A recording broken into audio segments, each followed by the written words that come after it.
NMMS வினாத்தாள் ஆண்டு 2021.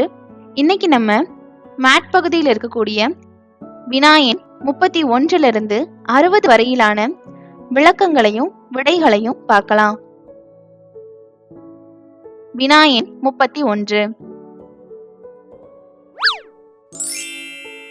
ஒரு வகுப்பில் உள்ள மாணவர்களில் ஒரு மாணவரின் தரம் மேலிருந்து 12ஆம் இடத்திலும் கீழிருந்து 23வது இடத்திலும் இருந்தால் அந்த வகுப்பில் உள்ள மாணவர்களின் எண்ணிக்கை. இங்க மேலிருந்து தரம் கொடுத்துட்டாங்க, கீழிருந்து தரம் கொடுத்துட்டாங்க. வகுப்புல இருக்கக்கூடிய மொத்த மாணவர்களோட எண்ணிக்கையை கேட்டிருக்காங்க. மொத்த எண்ணிக்கையை கண்டுபிடிக்கிறதுக்கு மேலிருந்து அந்த மாணவரோட தரநிலையவும் கீழிருந்து அந்த மாணவரோட தரநிலையவும் கூட்டிட்டு அதுல இருந்து 1 கழிக்கணும். காரணம் என்னன்னா, அந்த குறிப்பிட்ட மாணவரோட தரம் இருமுறை அங்க எண்ணப்படுது. அதனால நம்ம 1 கழிக்கிறோம். அப்ப 12 + 23 -1, 35 -1 34. அப்ப வகுப்புல உள்ள மொத்த மாணவர்களோட எண்ணிக்கை 34. ஆப்ஷன் ஏ தான் சரியான விடை. டிக் பண்ணிக்கோங்க. வினா எண் 32. நேற்றைய தினத்திற்கு முந்தைய தினம் வெள்ளிக்கிழமையாக இருந்தால் நாளைய மறுநாள் என்ன? நேற்றைய தினத்துக்கு முந்தைய தினம் வெள்ளிக்கிழமைன்னு சொல்லிட்டாங்க. அப்ப நேற்றைய தினம் சனிக்கிழமையா இருக்கும், இன்னைக்கு ஞாயிற்றுக்கிழமையா இருக்கும். அப்படி இருந்தா நாளைய மறுநாள், நாளை திங்கட்கிழமையா இருக்கும், அதற்கு மறுநாள் செவ்வாய்க்கிழமை. அப்போ ஆப்ஷன் பி செவ்வாய்க்கிழமை தான் சரியான விடை. டிக் பண்ணிக்கோங்க. வினா எண் 33. ஒரு மனிதர் அவரது வீட்டிலிருந்து வடதிசை நோக்கி 30 மீட்டர் தூரம் நடந்தார். அதன் பின்னர் வலது பக்கமாக 45 டிகிரி கோணத்தில் திரும்புகிறார் எனில் அவர் நடந்து கொண்டிருக்கும் திசை. ஒரு மனிதர் அவரோட வீட்டுல இருக்காரு, அந்த நிலையை நம்ம ஏன் வச்சுக்கலாம். அங்கிருந்து வடக்கு திசையை நோக்கி 30 மீட்டர் நடக்கிறாரு. அப்ப வடதிசை நோக்கி அவர் போன தூரத்தை பி வச்சுக்கலாம். அங்கிருந்து வலது பக்கமாக 45 டிகிரி கோணத்துல திரும்பி அவரும் நடக்க ஆரம்பிக்கிறாரு. இப்ப 45 டிகிரி கோணத்துல திரும்பினா அவர் வடக்கு திசைக்கும் கிழக்கு திசைக்கும் நடுவுல இருக்கக்கூடிய திசையை நோக்கி நடப்பாரு. அது ரெண்டுக்கும் நடுவுல இருக்கக்கூடிய திசை வடகிழக்கு. அப்ப ஆப்ஷன் சி வடகிழக்கு தான் சரியான விடை. டிக் பண்ணிக்கோங்க. வினா எண் 34. மிதிவண்டியில் வட திசையில் சென்று கொண்டிருக்கும் ஒரு சிறுவன். முதல்ல அந்த சிறுவன் இருக்கிற இடத்த நம்ம ஏன் வச்சுக்கலாம். இடது பக்கம் திரும்பி 1 கிலோமீட்டர் சென்று பின்னர் மறுபடியும் இடது பக்கம் திரும்பி 2 கிலோமீட்டர் செல்கிறான். இப்ப அந்த சிறுவன் தொடங்கின இடத்திலிருந்து மேற்கு பக்கமா 1 கிலோமீட்டர் தூரத்துல இருக்கிறதா அறியிறான் கொடுத்திருக்காங்க. அப்படின்னா அவன் வடதிசை நோக்கி எவ்வளவு தூரம் பயணித்திருப்பான்? இப்ப இங்க பாருங்க, நம்ம போட்ட படத்துல ஒரு செவ்வக வடிவம் கிடைச்சிருக்கு. பியும் சியும் ஏவும் டிக்கும் ஈக்குவலா இருக்கு, அதாவது 1 கிலோமீட்டரா இருக்கு. அப்போ ஏபியும் சிடியும் சமமா தான் இருக்கணும். சிடி 2 கிலோமீட்டரா இருந்தா ஏபியும் 2 கிலோமீட்டர் தான். அப்ப அந்த சிறுவன் வடதிசை நோக்கி 2 கிலோமீட்டர் பயணம் செஞ்சிருப்பான். அப்ப ஆப்ஷன் சி தான் சரியான விடை. டிக் பண்ணிக்கோங்க. வினா எண் 35. ஒரு மனிதர் ரூபாய் 6400 10 ரூபாய், 50 ரூபாய் மற்றும் 100 ரூபாய் நோட்டுகளாக சம எண்ணிக்கையில் வைத்திருந்தார். அவரிடம் இருந்த மொத்த நோட்டுகளின் எண்ணிக்கை. அப்ப அந்த நோட்டுகளோட எண்ணிக்கையை நம்ம எக்ஸ் அப்படின்னு வச்சுக்கலாம். 10 ரூபாய் நோட்டு எக்ஸ் அளவுல இருக்கு, 50 ரூபாய் நோட்டு எக்ஸ் அளவுல, 100 ரூபாய் நோட்டு எக்ஸ் அளவுல. இப்ப இது மூணையும் கூட்டினா அவர்கிட்ட இருக்கிறது 6400 ரூபாய். இந்த சமன்பாடு சுருக்கலாமா? 10x plus 50x plus 100x 160x equal to 6400. நமக்கு x தான் வேணும். அப்ப 160 வலது பக்கமா அமைச்சிட்டா 6400 divided by 160. இப்போ x equal to 6400 divided by 160. பூஜ்ஜியத்தை அடிச்சு கொடுத்துடலாம். 16ஐயும் 640ஐயும் அடிச்சுட்டா 40. அப்ப x ஓட எண்ணிக்கை 40. இங்க நோட்டுகளோட எண்ணிக்கை நம்ம 40ன்னு கண்டுபிடிச்சிருக்கோம். ஆனா இது ஒரு நோட்டோடது தான். அதாவது 10 ரூபாய் நோட்டு மட்டும்தான் 40ல இருக்கும். மொத்த நோட்டுகளின் எண்ணிக்கை அப்போ நம்ம கண்டுபிடிச்ச எண்ணிக்கைய நம்ம 3ஆல பெருக்கணும். காரணம் 10 ரூபாய் 50 ரூபாய் 100 ரூபாய்னு 3 விதமான நோட்டுகள் நம்ம கிட்ட இருக்கு. அப்ப இதை நம்ம 3ஆல பெருக்கணும்னா 3 × 40 = 120. அப்ப அவர்கிட்ட இருந்த மொத்த நோட்டுகளோட எண்ணிக்கை ரூபாய் 120. ஆப்ஷன் ஏ தான் சரியான விடை. டிக் பண்ணிக்கோங்க. வினா எண் 36. 36 x பவர் 36 என்பதன் வர்க்கமூலம். இங்க 36 அப்படிங்கிறது வர்க்க எண் தான், அது நமக்கு தெரியும். அப்போ 36 அப்படிங்கிறதோட வர்க்கமூலம் 6. அப்ப 6 x பவர் 6 தான் விடையா இருக்குமா? அதுதான் கிடையாது. இந்த கணக்கை நம்ம அடுக்கு விதியை பயன்படுத்தி சுருக்கணும். அப்ப 36 நம்ம 6 ஸ்கொயர்னு எழுதிக்கலாம். அதே மாதிரி x power 36 x power 18 whole power 2 அப்படின்னு எழுதிக்கலாம். இப்ப இதுல 6 ஸ்கொயர்ல இருக்கக்கூடிய ஸ்கொயர் ரூட் கேன்சல் ஆச்சுன்னா 6, x பவர் 18 ஹோல் ஸ்கொயர்னு இருக்கு இல்லையா, அந்த ஸ்கொயர் ரூட் கேன்சல் ஆச்சுன்னா x பவர் 18. இப்ப 6x பவர் 18. ஆப்ஷன் டி சரியான விடை. டிக் பண்ணிக்கோங்க. வினா எண் 37. All the child are men மற்றும் all the men are women எனில் இங்க கொடுத்திருக்கிறது பாருங்க, all the child are men. இப்ப அதுக்கு ஒரு படம் போட்டுக்கலாம். அதாவது men அப்படிங்கிற கணத்துக்குள்ளதான் child அப்படிங்கிற கணம் இருக்குங்கிற மாதிரி கொடுத்திருக்காங்க. அதே மாதிரி all the men are women, அதாவது women அப்படிங்கிற கணத்துக்குள்ளதான் men அப்படிங்கிற கணம் இருக்குன்னு சொல்லியிருக்காங்க. இப்போ இந்த ரெண்டு படத்தையும் இணைச்சு பாருங்க. ஏன்னா men அப்படிங்கிற கணம் விமன் அப்படிங்கிற கணத்துக்கு உள்ள இருக்கு. அப்ப அந்த மென்னுக்குள்ள சைல்டு வரும். அப்போ விமன் அப்படிங்கிற கணத்துக்குள்ள மென் அப்படிங்கிற கணத்துக்குள்ள சைல்டு. இதுக்கு தகுந்த மாதிரியான வாக்கியம் ஏதாவது ஆப்ஷன்ல இருக்கான்னு பார்க்கலாம். ஆப்ஷன் ஏ பாருங்க, all the men R child. All the men R child அப்படின்னா என்ன? சைல்டு அப்படிங்கிற கணத்துக்குள்ள மென் வருவாங்கன்னு சொல்லியிருக்காங்க. இது தவறு. ஏன்னா நம்ம முதல்ல போட்ட படத்திலேயே நமக்கு தெரிஞ்சிருச்சு மென் அப்படிங்கிற கணத்துக்குள்ளதான் சைல்டு அப்படிங்கிற கணம் வரும்.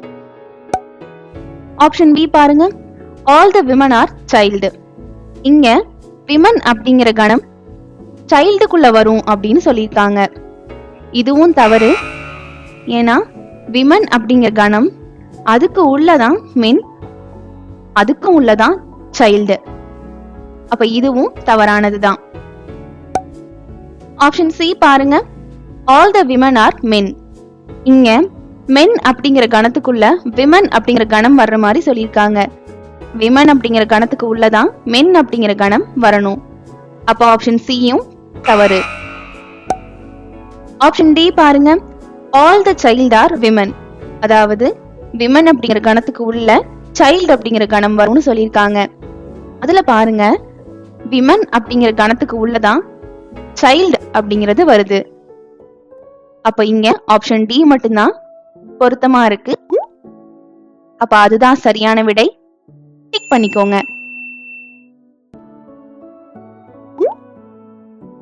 வினா எண் 38.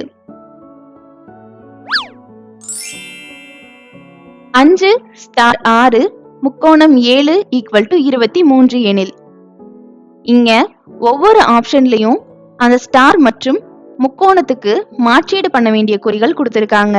இது எல்லா ஆப்ஷனையுமே நம்ம போட்டு பார்த்தாதான் நமக்கு விடை எது அப்படின்னு தெரியும். அதனால இந்த மாதிரி கேள்விகளை நம்ம கடைசியா தான் அட்டன் பண்ணணும். இருந்தாலும் இதை எப்படி நம்ம போடுறதுன்னு இப்ப பார்க்கலாம்.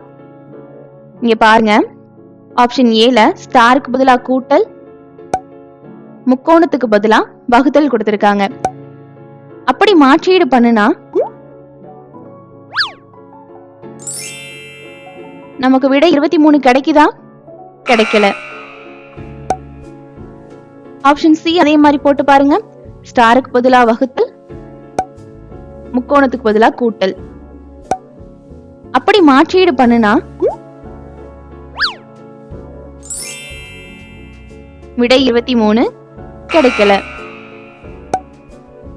ஆப்ஷன் டி பாருங்க. ஸ்டாருக்கு பதிலா கழித்தல், முக்கோணத்துக்கு பதிலா பெருக்கல். இந்த குறியீடுகளை மாற்றீடு பண்ணுனா விடை 23 கிடைக்குதா? கிடைக்கல. ஆப்ஷன் பி ல கொடுத்திருக்க குறியீடுகளை மாற்றீடு பண்ணுங்க. ஸ்டாருக்கு பதிலா பெருக்கல், முக்கோணத்துக்கு பதிலா கழித்தல். மாற்றீடு பண்ணுனா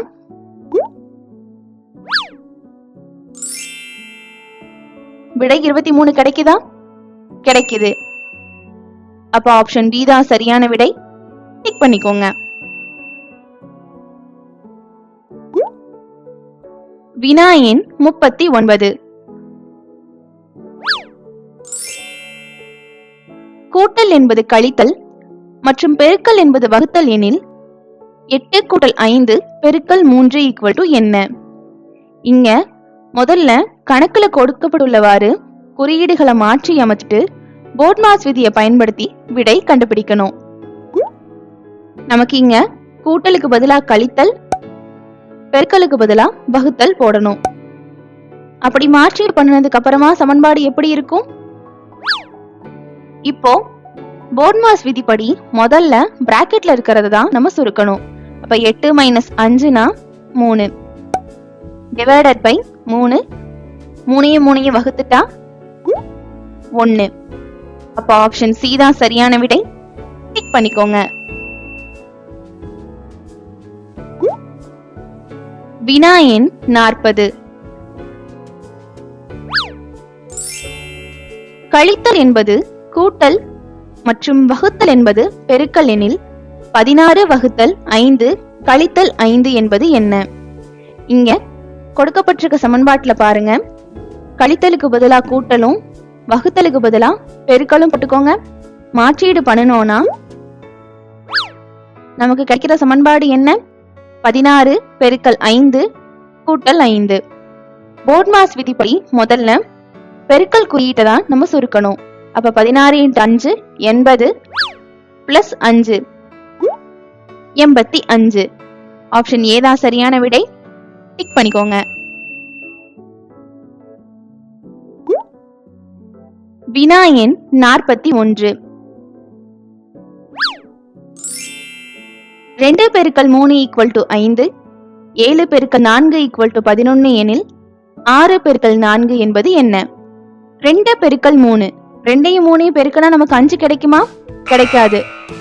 கூட்டினாதான் 5 கிடைக்கும். அப்போ ஒருவேளை பெருக்கலுக்கு பதிலா நம்ம கூட்டல் செயலி போடணுமோ?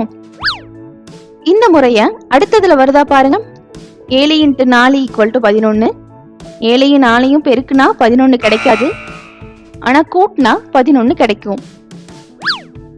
அப்ப 6 × 4 அப்படிங்கறத 6 கூட்டல் 4ன்னு போட்டு விடை 10. ஆப்ஷன் சி தான் சரியான விடை. டிக் பண்ணிக்கோங்க. வினா எண் 42. நேரம் 3 மணி 30 நிமிடங்களாக இருக்கும்போது இரு முட்களுக்கும் இடைப்பட்ட கோணம். கடிகாரத்தோட மொத்த கோணம் 360 டிகிரி. ஏன்னா அதோட முட்கள் வட்ட பாதையில தான் சுற்றும். அப்ப அதோட மொத்த கோணம் 360 டிகிரியா இருக்கும். 1 மணி நேரத்துல அந்த சிறிய முள் கடக்கிற தொலைவை நம்ம கண்டுபிடிக்க 360 12ஆல வகுத்தா போதும், நமக்கு கிடைச்சிரும். அப்ப 1 மணி நேரத்துல சிறிய முள் கடக்கிற தொலைவு 30 டிகிரி. இங்க மணி 3 மணி 30 நிமிடங்கள்னு சொல்லிட்டாங்க. 3 மணி 30 நிமிடங்கள்னா சிறிய முள் 3க்கும் 4க்கும் சரியா நடுவுல இருக்கும். 30 நிமிடங்கள்னு சொல்லும் போது பெரிய முள் கரெக்டா 6 கிட்ட இருக்கும். இப்ப 4 மற்றும் 5க்கு இடைப்பட்ட கோணம் 30, 5 மற்றும் 6க்கு இடைப்பட்ட கோணம் 30. அது மட்டும் இல்லாம 3க்கும் 4க்கும் நடுவுல இருந்து கரெக்டா இந்த சிறிய முள் 4ஓட ஏற்படுத்துற கோணம் 15. அப்போ 30 கூட்டல் 30 கூட்டல் 15 75 டிகிரி. அப்ப ஆப்ஷன் டி தான் சரியான விடை. டிக் பண்ணிக்கோங்க.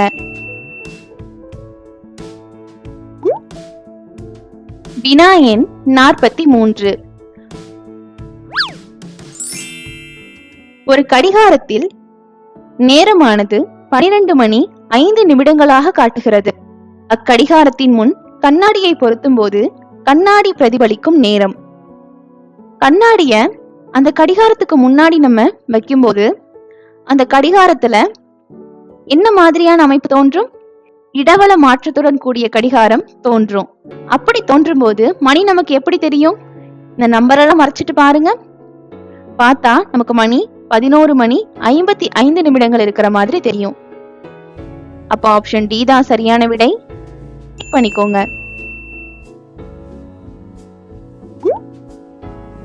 வினா எண் 44. மஞ்சு 29/2/1984 பிறந்துள்ளார் எனில் அவர் 2020 வரை எத்தனை பிறந்த நாட்களை கொண்டாடியிருப்பார்? 29/2 அப்படின்னா பிப்ரவரி 29வது தேதி, அதாவது லீப் ஆண்டுல மட்டும் இருக்கும் இல்லையா, அந்த நாள். அந்த நாள்ல அவங்க பிறந்திருந்தாங்கன்னா 4 வருடங்களுக்கு ஒரு முறை மட்டும்தான் பிறந்த நாளை கொண்டாடி இருக்க முடியும். அது எத்தனை அப்படின்னு நீங்க கேட்டிருக்காங்க. அப்போ 1984க்கு அப்புறமா 2020 வரைக்கும் உள்ள லீப் ஆண்டுகளை நம்ம கணக்கிடணும். அதுக்கப்புறம் உள்ள லீப் ஆண்டுகள் 1988, 1992, 1996, 2000, 2004, 2008, 2012, 2016 மற்றும் 2020. மொத்தம் 9 லீப் வருடங்கள் வந்திருக்கு. அப்ப 9 முறை மஞ்சு தன்னோட பிறந்த நாளை கொண்டாடி இருப்பாங்க. அப்ப ஆப்ஷன் ஏ தான் சரியான விடை. டிக் பண்ணிக்கோங்க. வினா எண் 45.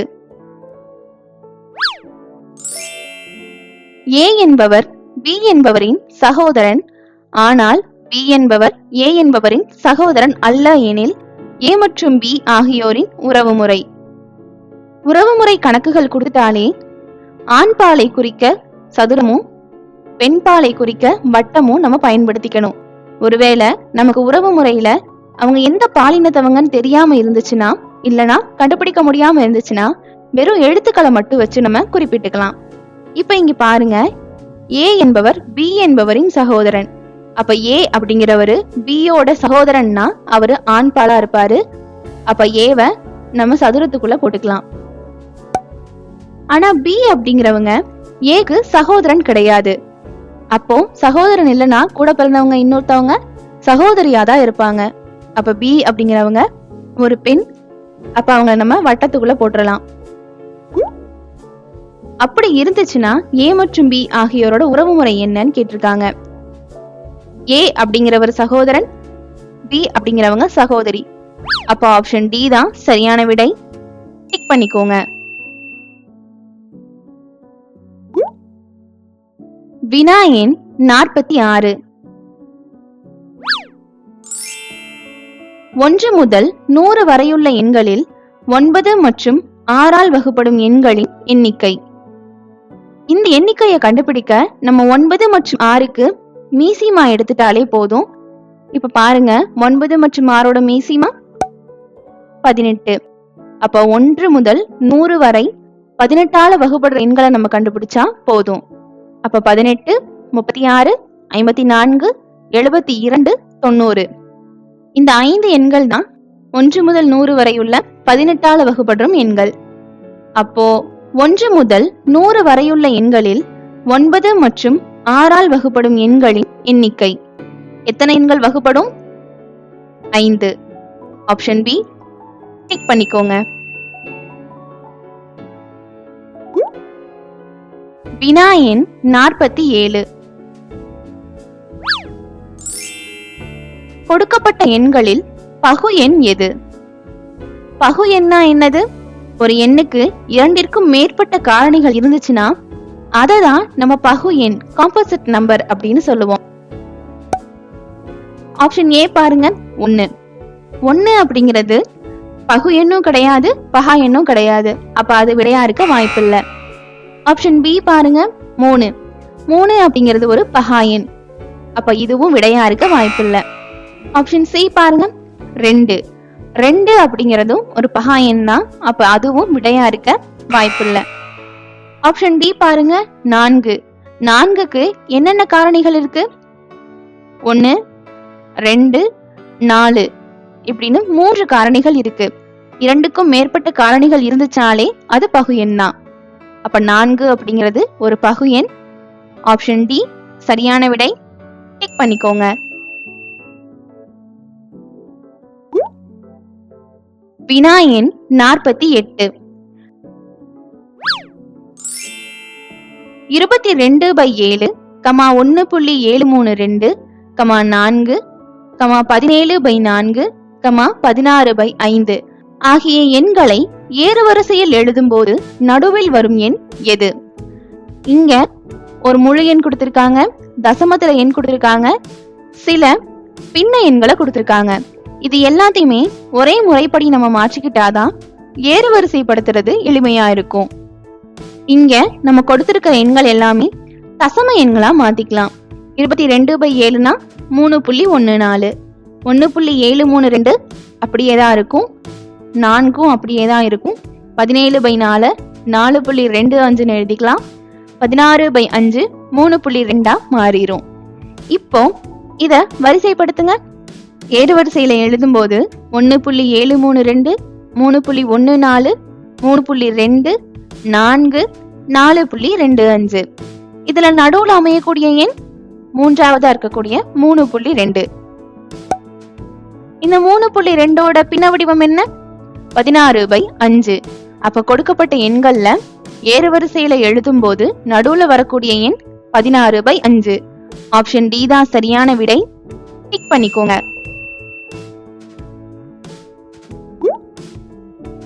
வினா எண் 49.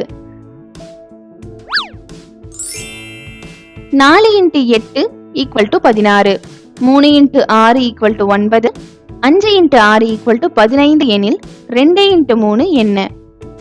4 8 பெருக்குனா 16 கிடைக்குமா? கிடைக்காது. 32 தான் கிடைக்கும். ஆனா இந்த 32 2ஆல வகுத்தா நமக்கு 16 கிடைக்கும். அப்ப பெருக்கிட்டு வர்ற விடைய 2ஆல வகுக்கிற மாதிரி இருக்கு. இதே மாதிரிதான் அடுத்தடுத்து உள்ள எண்கள் அமைஞ்சிருக்கா பாருங்க.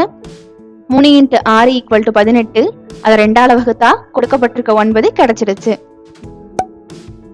அதே மாதிரி அடுத்து பாருங்க, 5 × 6 30, அதை 2ஆல வகுத்தா 15. அப்ப நம்ம கண்டுபிடிக்க வேண்டியது 2 × 3 6, அதை 2ஆல வகுத்தா 3. அப்ப ஆப்ஷன் பி தான் சரியான விடை. பண்ணிக்கோங்க.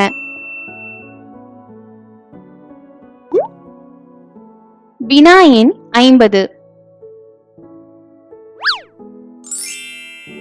12 வகுத்தல் 4 = 8, 9 வகுத்தல் 4 = 5, 7 வகுத்தல் 5 = 2 எனில் வகுத்தல் என்ற குறியீட்டின் அர்த்தம். 12 4ஆல வகுத்தா 8 கிடைக்குமா? கிடைக்காது. கழிச்சாதான் கிடைக்கும். ஒருவேளை அதுதான் விடையா இருக்குமோ? அடுத்தது பாருங்க. இங்கேயும் 9 4ஆல வகுத்தா 5 கிடைக்காது, கழிச்சாதான் கிடைக்கும். 7ஐயும் 5ஐயும் நம்ம வகுத்துட்டோம்னா நமக்கு 2 கிடைக்காது, கழிச்சாதான் கிடைக்கும். அப்ப இங்க 3லயுமே வகுத்தல் அப்படிங்கிற குறியீட்டுக்கு பதிலா நம்ம கழித்தல் அப்படிங்கிற குறியீட்டை போட்டாதான் நமக்கு சரியான விடை கிடைக்குது. அப்ப ஆப்ஷன் ஏ சரியான விடை. டிக் பண்ணிக்கோங்க.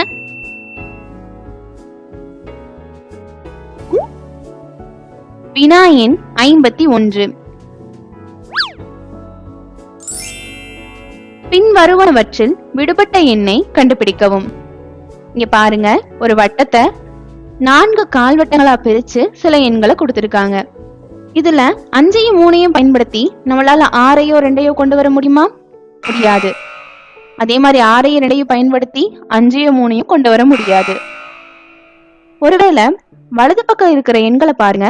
3 2 இருக்கு, இடது பக்கத்துல 5 6 இருக்கு. 3ஐயும் 2ஐயும் கூட்டினா 5, பெருக்குனா 6. ஒருவேளை இந்த முறையில தான் அமைஞ்சிருக்கான்னு செக் பண்ணலாம். ரெண்டாவது படத்துல பாருங்க.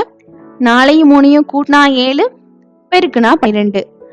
அப்ப அதே மாதிரி மூன்றாவது படத்துல 7ஐயும் 4ஐயும் கூட்டினா 11, பெருக்குனா 28. அப்ப விடுபட்ட இடத்துல வர வேண்டிய எண் 28. ஆப்ஷன் சி தான் சரியான விடை. டிக் பண்ணிக்கோங்க. வினா எண் 52. பின் வருவனவற்றில் விடுபட்ட எண்ணை கண்டுபிடிக்கவும். இங்க ஒரு சதுரத்தை குறுக்கு கோடுகளாலையும் ஒரு நெட்டு கோடாலையும் பிரிச்சு நம்பர்ல கொடுத்திருக்காங்க. இதுல பாருங்க 1 3 4 5 7 இது எல்லாமே ஓரிலக்க எண்கள். 23ங்கிறது மட்டும்தான் ஈரிலக்க எண். அப்ப இந்த ஓரிலக்க எண்கள் எல்லாம் பயன்படுத்தி அந்த ஈரிலக்க எண்ணை நம்மளால கொண்டு வர முடியுதான்னு பார்க்கலாம். முதல்ல இதெல்லாம் கூட்டி பாருங்க. 20 கிடைக்குது. அந்த 20 தான் நமக்கு ஆன்சரா? கிடையாது, 23 வரணும். ஒருவேளை இந்த 20 கூட இன்னும் 3 கூட்டினா 23 கிடைக்கும். இதே மாதிரிதான் அடுத்த படங்கள் அமைஞ்சிருக்கான்னு பார்க்கலாம். அடுத்த படத்துல பாருங்க 2 4 6 5 7 கூட்டினா 24, நமக்கு அங்க கொடுத்திருக்கிறது 27. அப்ப 24 கூட 3 கூட்டினா 27. அடுத்ததா மூணாவது படம் பாருங்க. 1 5 2 4 6 இத கூட்டினா 18, அது கூட 3 கூட்டினா 21. அப்ப ஆப்ஷன் பி தான் சரியான விடை. டிக் பண்ணிக்கோங்க.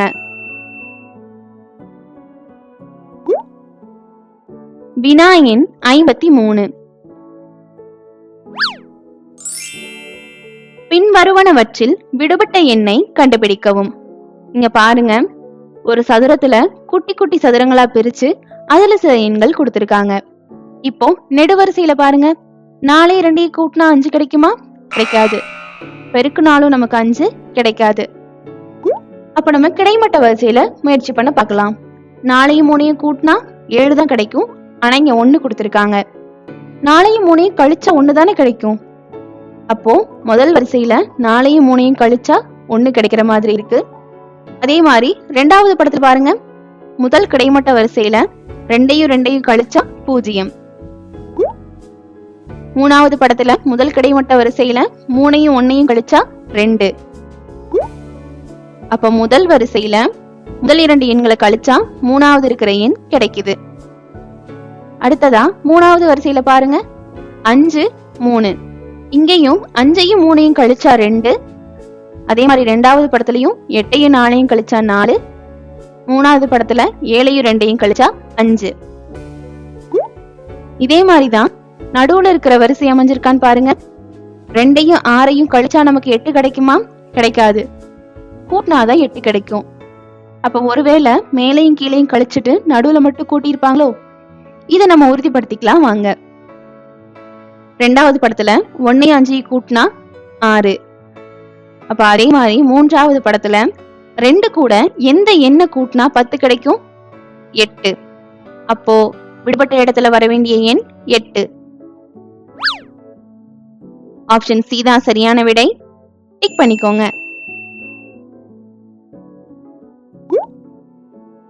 வினா எண் 54. பின் வருவனவற்றில் விடுபட்ட எண்ணை கண்டுபிடிக்கவும். இந்த முக்கோணத்துல கீழே 2 நம்பர் கொடுத்திருக்காங்க. மேல் பக்கம் 11 அப்படிங்கிற ஒரு நம்பர் கொடுத்திருக்காங்க. கீழே இருக்கிற எண்களை பயன்படுத்தி நம்ம மேல இருக்க எண்களை கொண்டு வர முடியுமான்னு பார்க்கலாம். 4ஐயும் 3ஐயும் கூட்டினா 7 தான் கிடைக்கும். அது கூட ஒரு 4 கூட்டினா 11 கிடைக்கும். அதே மாதிரிதான் அடுத்த படம் அமைஞ்சிருக்கா பாருங்க. 1ஐயும் 5ஐயும் கூட்டினா 6. ஆனா 6ல இருந்து 4 கூட்டினா நமக்கு 4 கிடைக்காது, 10 தான் கிடைக்கும். அப்ப நம்மளால கூட்டி விடை கொண்டு வர முடியல. கழிச்சா கிடைக்குதா பாருங்க. 4ஐயும் 3ஐயும் கழிச்சா 1. ஆனா இங்க 11 கொடுத்திருக்காங்க. நம்ம பெருக்கி பார்க்கலாம். 4ஐயும் 3ஐயும் பெருக்கிட்டா 12, அதுல இருந்து 1 கழிச்சா 11. அதே மாதிரி 2வது படத்துல பாருங்க, 1ஐயும் 5ஐயும் பெருக்கிட்டா 5, அதுல இருந்து 1 கழிச்சிட்டா 4.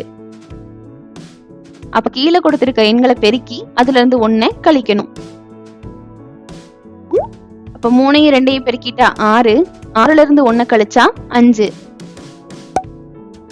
அப்ப ஆப்ஷன் ஏ தான் சரியான விடை. டிக் பண்ணிக்கோங்க. வினா எண் 55. பின் வருவனவற்றில் விடுபட்ட எண்ணை கண்டுபிடிக்கவும். முதல் படத்துல பாருங்க, நம்ம சின்ன எண்ல இருந்து ஆரம்பிக்கலாம். முதல்ல எண்களை மட்டும் பாருங்க. 3, 5, 7, 9, 11, 13. ஒவ்வொரு எண் விடுபட்ட மாதிரி இந்த அமைப்பு இருக்கு. அதே மாதிரி அது பக்கத்துல இருக்க எழுத்துக்களை பாருங்க. Z, Y, X, W, V, U. Zல இருந்து தலைகீழா வரிசையா அமைஞ்சிருக்கு. இதே மாதிரிதான் அடுத்த படமும் அமைஞ்சிருக்கா பாருங்க. 4, 6, 8, 10, 12, 14. இங்கேயும் ஒவ்வொரு எண் விடுபட்ட மாதிரி இருக்கு. அதே மாதிரி அது பக்கத்துல இருக்க எழுத்துக்களை பாருங்க. Y, X, W, V, U, T. இங்கேயும் Yல ஆரம்பிச்சு தலைகீழா வரிசையா அமைஞ்சிருக்கு. அதே மாதிரிதான் 3வது படமும் அமைஞ்சிருக்கணும். 5க்கு அப்புறம் ஒரு எண் விடுபட்டு வரணும்னா 7. அப்ப 7க்கு அப்புறம் ஒரு எண் விடுபட்டுச்சுன்னா 9 கிடைச்சிரும். அப்ப இங்க 5, 7, 9, 11, 13, 15ன்னு எண்கள் அமைஞ்சிருக்கணும். அதே மாதிரி எழுத்துக்கள் பாருங்க. X கொடுத்திருக்காங்க. இங்க எழுத்துக்கள் எல்லாமே தலைகீழா வரிசையா வந்திருக்கு. அப்ப Xக்கு அடுத்த எழுத்து W. அப்ப X, W, V, U, T, S. அப்ப இங்க சரியான விடை 7W. ஆப்ஷன் டி தான் சரியான விடை. டிக் பண்ணிக்கோங்க.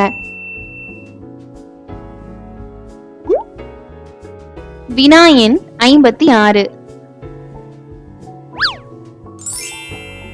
ஒற்றைப்படை எண்கள், இரட்டைப்படை எண்கள், எண்கள் ஆகிய 3 உறுப்புகளுக்கு இடையே உள்ள தொடர்பை காட்டும் சரியான வெண்படம் எது?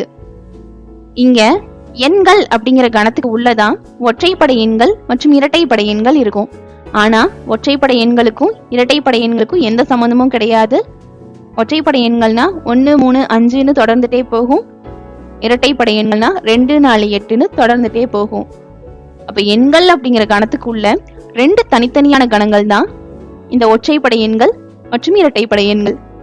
அப்ப ஆப்ஷன் ஏ தான் சரியான விடை. டிக் பண்ணிக்கோங்க. வினா எண் 57. நாற்கரங்கள், முக்கோணங்கள், கோடுகள் ஆகிய 3 உறுப்புகளுக்கு இடையே உள்ள தொடர்பை காட்டும் சரியான வெண்படம் எது என்பதை கண்டுபிடி.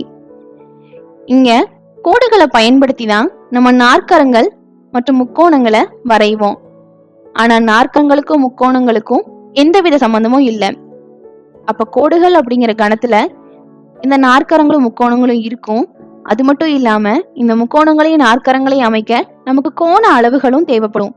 அப்ப முழுவதுமா இந்த நாற்கரங்களும் முக்கோணங்களும் கோடுகளுக்கு உள்ளேயே வரும்னு நம்மளால சொல்ல முடியாது. கோடுகள் அப்படிங்கிற கணத்துல இந்த நாற்கரங்களும் முக்கோணங்களும் இருக்கும். அப்ப ஆப்ஷன் சி தான் சரியான விடை.